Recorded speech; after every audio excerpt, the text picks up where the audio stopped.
नेपाल में माँ शरीर छोड़ती है तो दूध नहीं खाते हैं 45 दिन और बाप ने शरीर छोड़ा तो दही नहीं खाते हैं 45 दिन तक। अभी ये दूध क्या है और दही क्या है? माँ शरीर छोड़ती है तो दूध नहीं खाते हैं 45 दिन। नेपाली में चलते हैं। नेपाल में नेपाली लोग एक साल तक कोई नहीं खाते, कोई 45 दिन नहीं खाते। नेपाल का होइन, सिक्किम में हो। नेपाली लोग, सिक्किम में भी है। नेपाली जहाँ बैठता है नेपाली लोग का संस्कार है।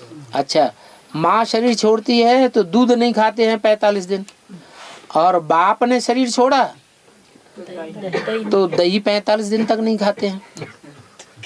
अब ये दूध क्या है और दही क्या है? और दूध डायरेक्ट होती है और दही जमाया जाता है। ठीक है, एक समय लेकर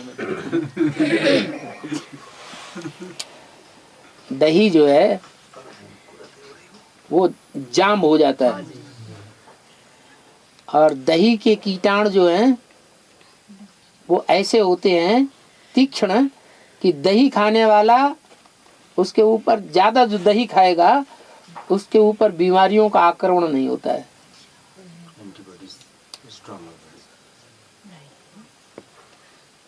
प्रतिरोधनी शक्ति बढ़ जाती है। तो दूध नहीं खाते हैं जब माँ शरीर छोड़ती है,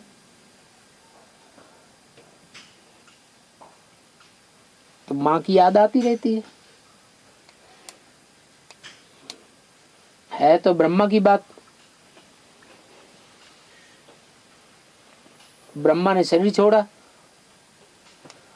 तो 45 दिन तो क्या, जब तक ज्ञान सूर्य बाप की प्रत्यक्षता नहीं होती है तब तक ज्ञान दूध मिलता ही कहाँ है? मुरली मिलती है क्या? ब्रह्मा का शरीर छूट गया तो मुरली मिलना बंद, तो दूध अपने आप बंद हो गया।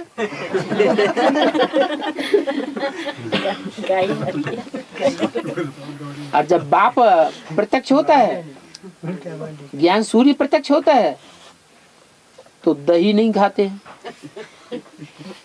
दही वो चीज होती है जिसमें मक्खन मिक्स हुआ पड़ा है और जाम हुआ पड़ा है।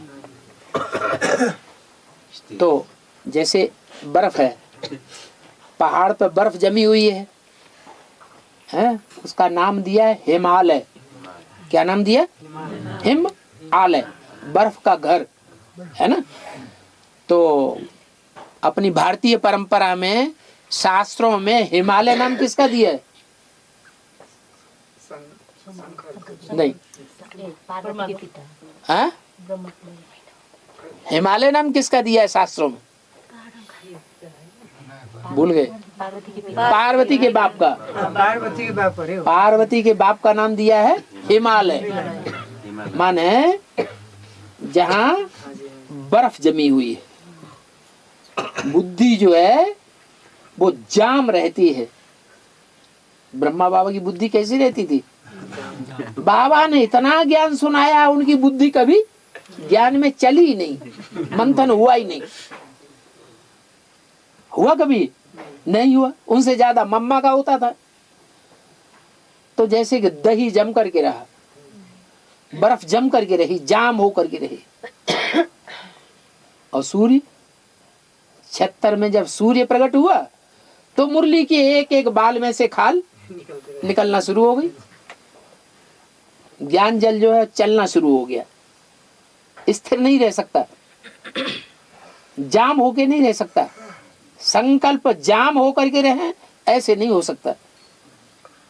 तीव्रता से संकल्प चलने लग पड़े। मंथन, मनन, चिंतन, मंथन चल पड़ा।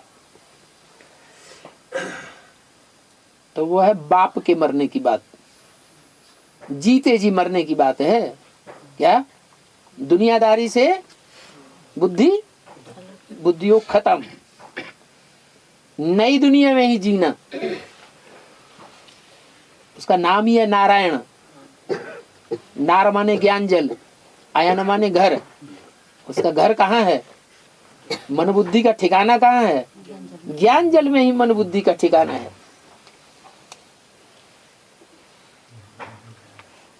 तो परंपरा बन गई नेपाल की, नई दुनिया के पालना करने वाले माँ बाप की ये परंपरा बन गई। नेपाल माने नहीं दुनिया की पालना करने वाले। पालना कौन करता है? माँ बाप।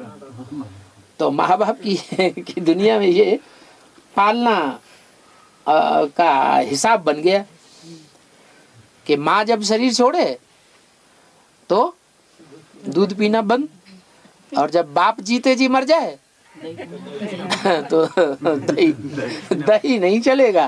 क्या तुम्हारा दिमाग जो है बर्फ नहीं रह सकता, बुद्धि चलेगी। भट्टी करके आते हैं तो बुद्धि चल पड़ती है या रह जाती है? चल पड़ती है। साप्ताहिक कोर्स लेते समय ही बुद्धि चल पड़ती है।